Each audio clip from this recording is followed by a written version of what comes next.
Meus queridos, que Deus, nosso Pai, esteja com todos nós. Mais um momento de paz, mais um momento com Mãe Maria, mais um momento para estarmos juntos orando. Peguemos as nossas águas para que possam ser fluidificadas no final do momento de paz e que tenhamos essa paz em nossos corações.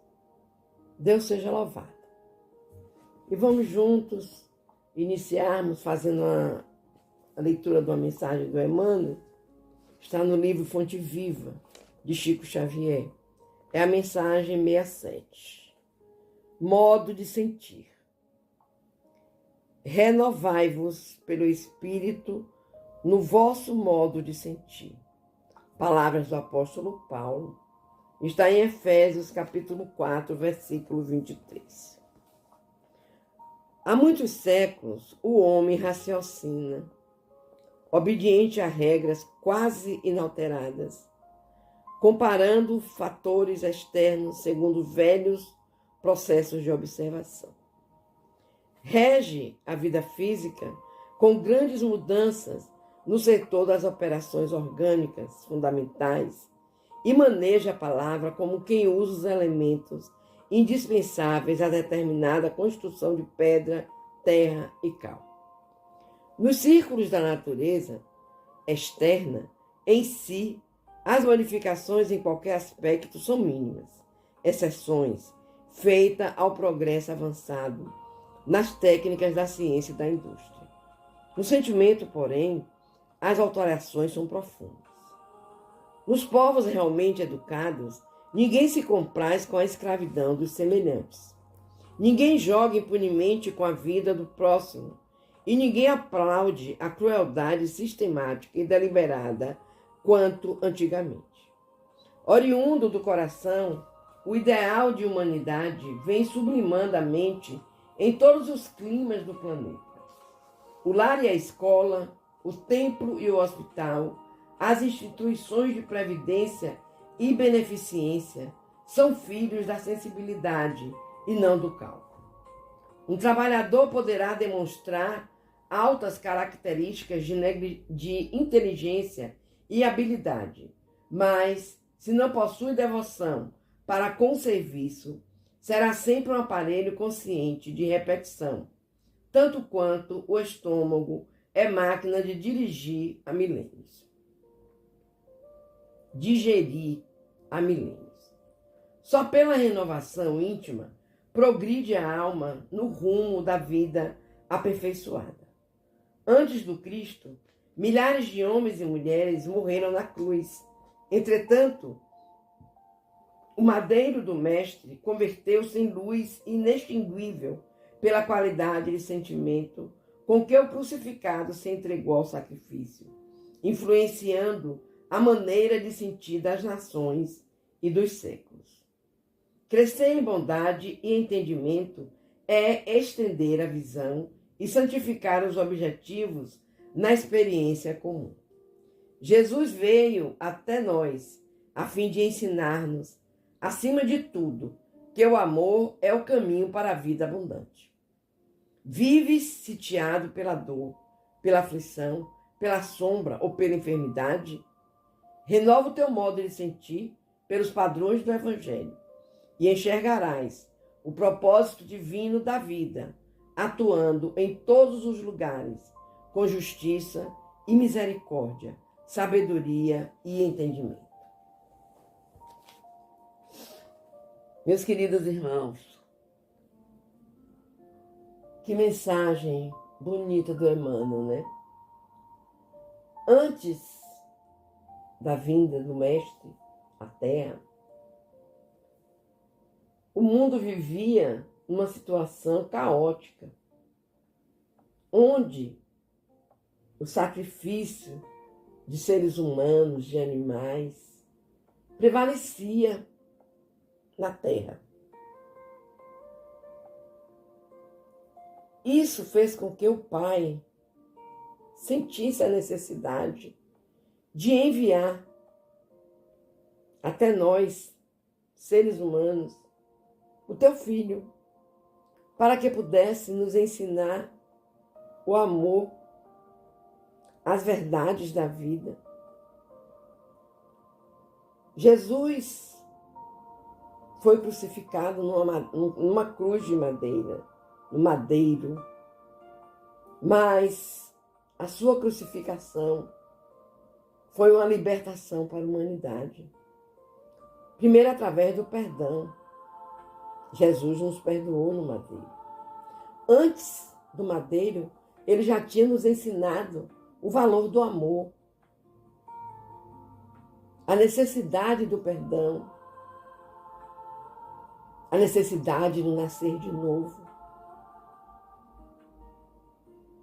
E no madeiro, ele nos libertou. A vida tomou uma conotação diferente. O homem começou a agir diferente. Porque Jesus, esse irmão maior, foi um exemplo de tudo que nós podemos chamar de bom na vida. Obrigado, Pai, por nos ter enviado teu Filho. Obrigado, Mestre amado,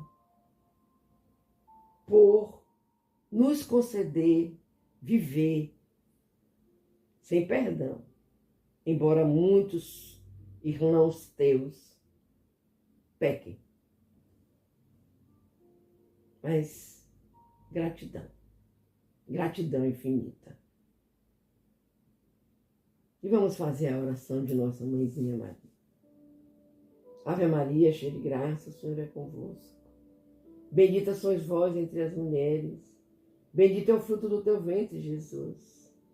Menina Maria, Mãe de Jesus, rogai por nós, pecadores, agora e na hora do nosso desenlace. Que assim seja.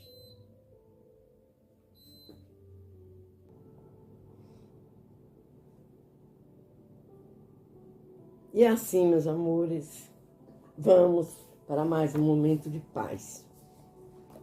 Estamos lendo o capítulo 10 do livro Céu e Inferno, de Allan Kardec, sobre a intervenção dos demônios nas modernas manifestações. Vamos ler o item 4. Eis como esta explica a intervenção exclusiva dos demônios nas manifestações espíritas. Nas suas intervenções exteriores, os demônios procuram dissimular sua presença a fim de afastar suspeitas. Sempre astutos e pérfidos, seduzem o homem com ciladas antes de algemá-lo na opressão e no servilismo. Aqui lhe aguçam a curiosidade com fenômenos e partidas pueris. Além, despertam-lhe a admiração e subjugam-no pelo encanto do maravilhoso.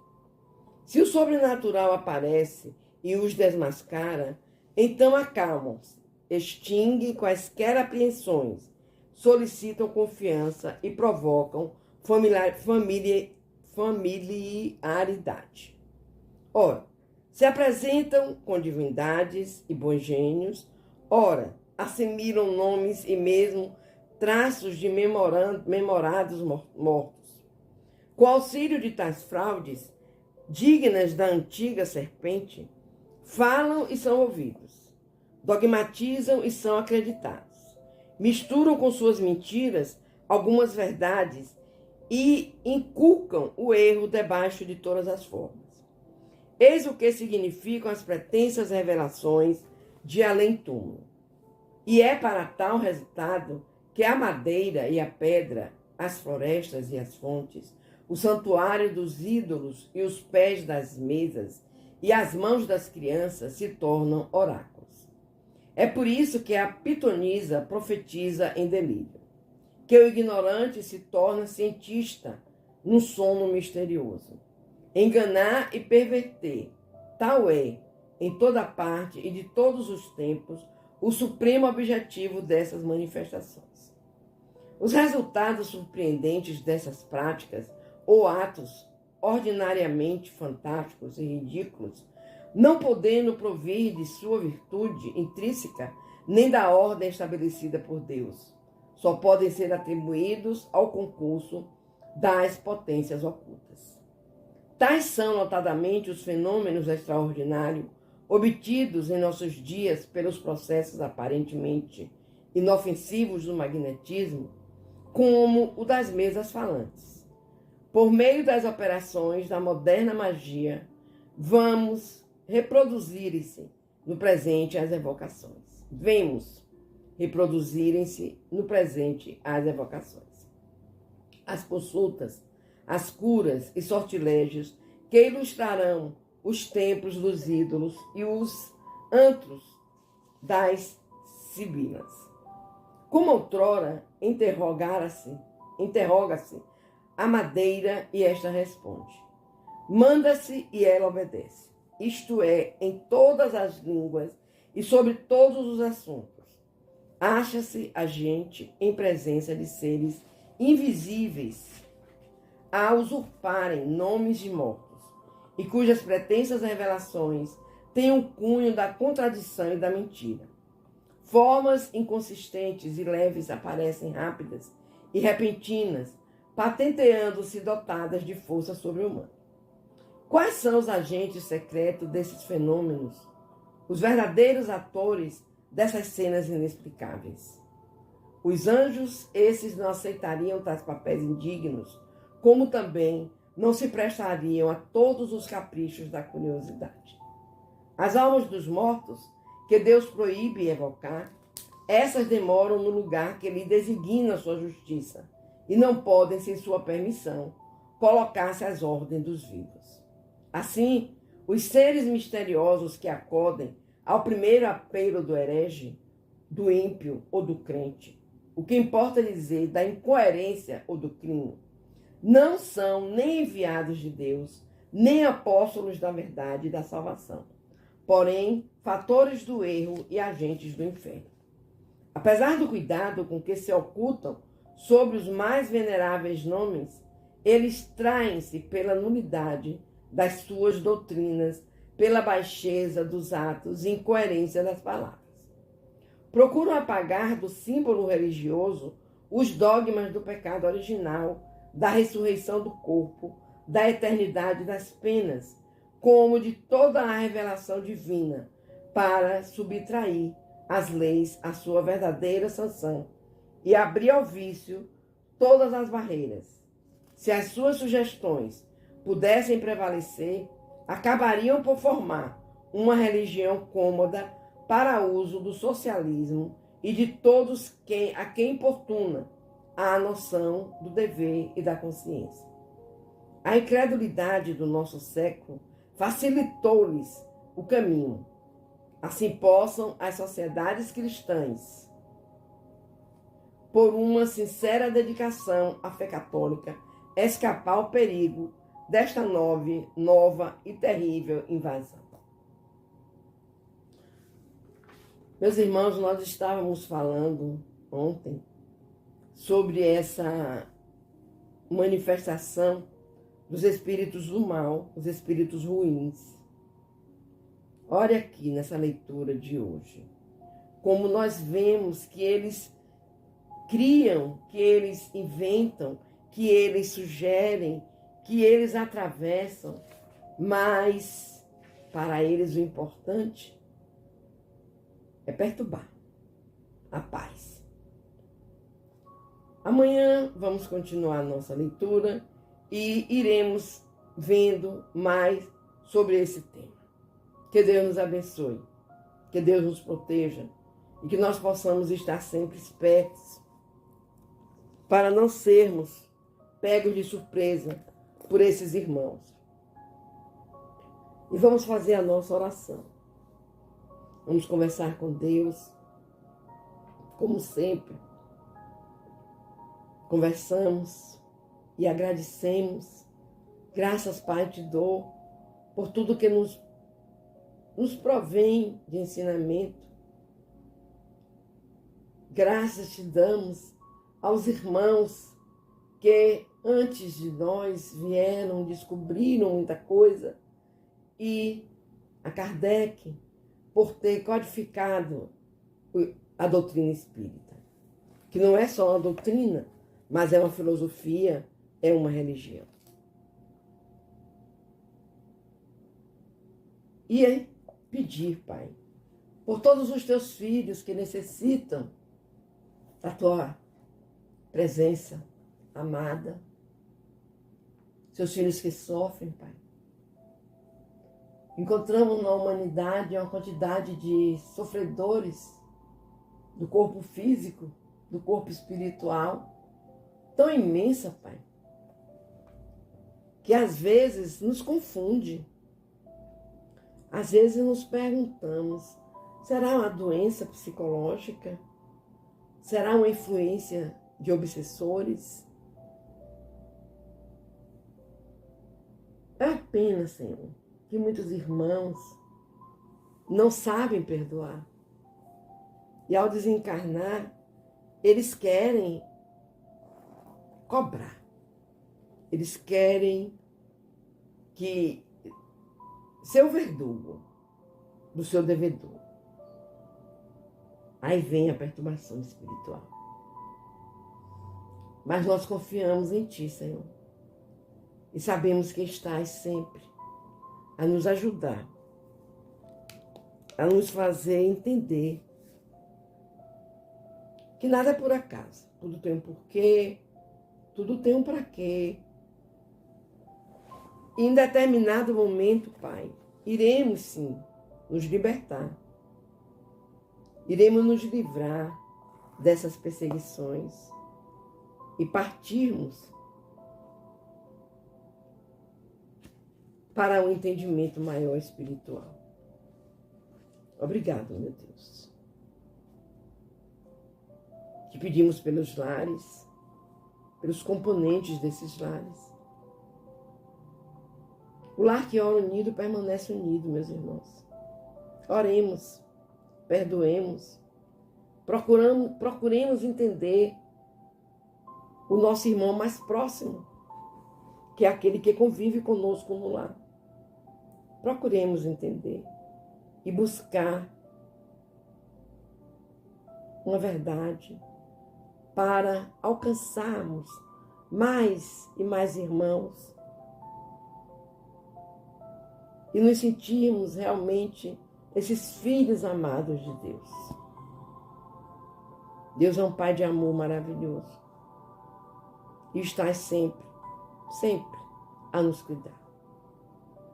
Que nossa Mãezinha Maria esteja aí nesses lares, colocando o amor, a paz, a tranquilidade e a certeza de que nada é por acaso.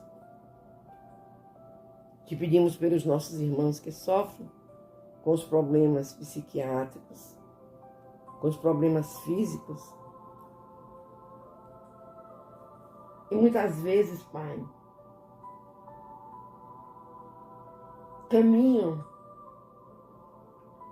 para os vícios em busca de uma alegria, um encontro, sabe-se lá com quem, onde.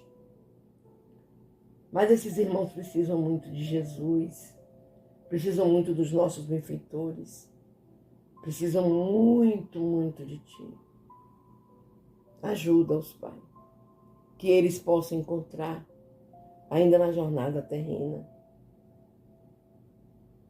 um alívio para esses males. Tende misericórdia, Senhor. Tende misericórdia. E assim, meus queridos, vamos fechar os nossos olhos.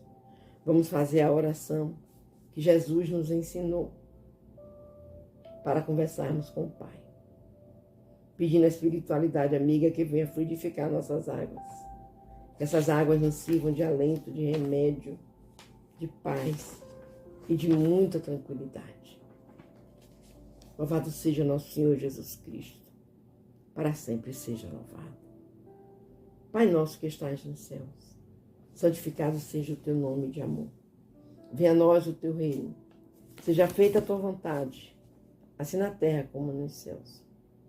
Pão nosso de cada dia nos dai hoje e sempre. Perdoa, Pai querido, as nossas ofensas, assim como nós perdoamos a quem nos tenha ofendido. Não nos deixeis cair em novas perturbações, mas livrai-nos de todo mal. Pois teu é o poder, o reino, a honra e a glória, hoje, amanhã e por toda a eternidade. Louvado seja nosso Senhor Jesus Cristo, para sempre seja louvado. Que assim seja.